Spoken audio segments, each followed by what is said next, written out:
Goeiemôre julle, Rihanna weer saam met julle van die Bybel in 1 jaar. Ek hoop het gaan nog baie goed met julle almal. Nou vandag gaan ons lekker tyd saam spandeer uit Johannes 2 vanaf vers 13 tot 25.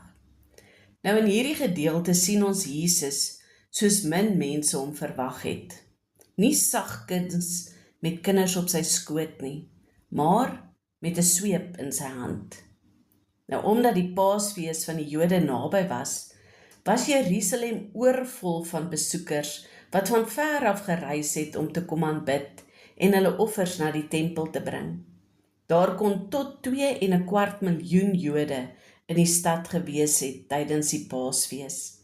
En hulle almal moes die tempelbelasting betaal het in 'n spesiale munt. So die geldwisselaars was baie besig in daardie tyd.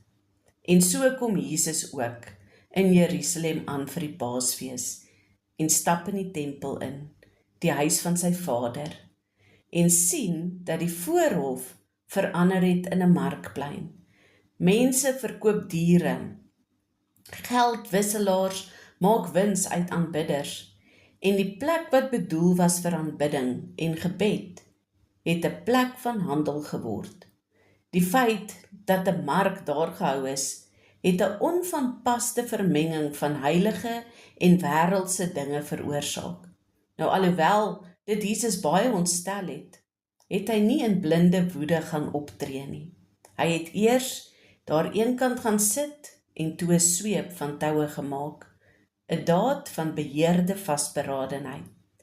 Jesus doen toe iets wat niemand sou verwag het nie. Hy stap doelgerig daarin en dryf die diere en die mense uit. Hy gooi die geld om en keer die tafels om. Hy het nie hier in 'n vlaag van emosie opgetree nie, maar met oorleg en doelbewuste heilige gesag. Toe hy vir hulle sê, moenie die huis van my Vader 'n handelshuis maak nie. Jesus wys hier vir ons dat die tempel nie aan die mense behoort nie, maar aan sy Vader. En die oomblik toe die disippels daardie woorde van Jesus hoor, het hulle toe onthou wat daar geskrywe was in Psalm 69 vers 9 wat sê, die ywer vir u huis het my verteer. Jesus was verteer deur sy liefde vir die eer van God. Ons sien hier die hart van Jesus. Hy het 'n heilige ywer vir die teenwoordigheid van God, vir suiwer aanbidding, vir eerbied in die huis van die Here. Hy kon nie net stil bly toe mense God se huis verontagsaam nie, want hy het regtig heilige eerbied en liefde vir die tempel van sy Vader. Vandag is die tempel van God nie meer 'n gebou nie, maar dis ek en jy. Paulus sê in 1 Korintiërs 6 vers 19, weet julle nie dat julle liggaam die tempel van die Heilige Gees is nie? Nou soos Jesus destyds die water in wyn verander het, so verander hy ook ons lewens vandag. En soos hy die tempel gereinig het, so wil hy vandag ons harte ook reinig. Want sien, ons almal het tye wanneer ons hart, ons innerlike tempel, ook vol geraas en 'n warboel van bedrywighede is. Soms is dit miskien bekommernis of verkeerde motiewe, soms trots of selfs sonde in ons lewe. Ons kan so maklik in vandag se lewe ook begin om met God se liefde en genade te onderhandel. Here, ek dien U sodat U my sal seën. Here, ek bid sodat U my planne sal laat uitwerk. Of Here, as ek dit vir U doen of as U dit vir my doen of vir my gee, sal ek U altyd dien en aanbid.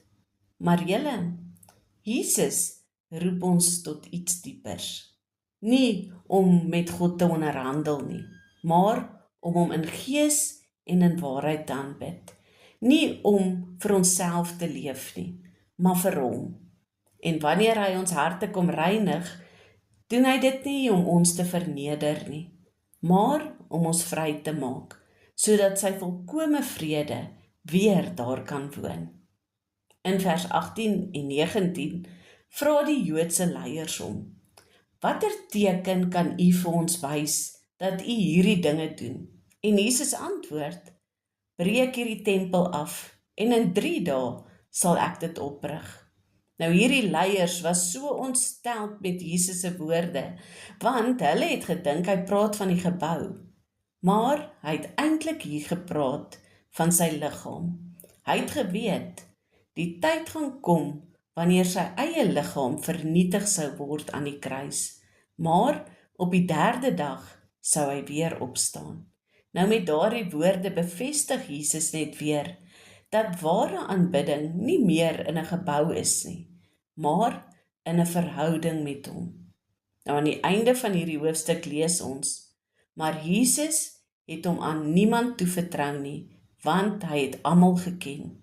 Hy het geweet wat in die mens is. Hy sien deur elke masker, deur elke skynheilige glimlag en deur elke verskoning. En die wonderlike van alles is, te midde van dit alles, het hy ons nog steeds lief. Hy sien die sondes wat ons wegsteek, die wonde wat ons dra, die twyfel in ons hart wat ons dalk net nie wil erken nie. Jesus kom vandag met 'n doelgerigte vasberadenheid, omdat hy jou liefhet en sê, laat my toe om jou hart te reinig. Laat my toe om jou tempel nuut te maak. Jesus wil vandag jou innerlike tempel besoek.